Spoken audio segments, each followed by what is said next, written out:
இந்தியாவின் முதல் பெண் வெளிநாட்டு தூதுவர் யார்?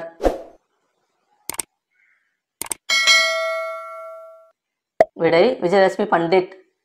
தைத்திங்கள் முதல் நாள் கொண்டாடப்படும் விழா?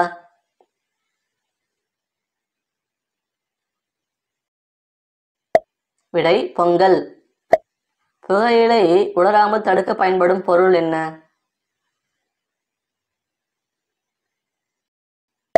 விடை கிளிசரால்.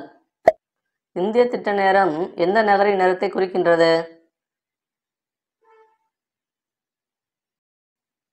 விடை அலகாபாத்.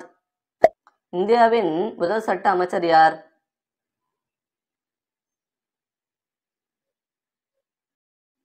விடை அம்பேத்கர். ஆணுறுப்பை பலமாக்கி விந்து முந்துதலை கட்டுப்படுத்தும் தன்மை கொண்ட பாரம்பரிய அரிசி வகை எது? விடை காட்டு யானம். பிடிச்சிருந்தா லைக் பண்ணிட்டு சப்ஸ்கிரைப் பண்ணுங்க. தேங்க்யூ.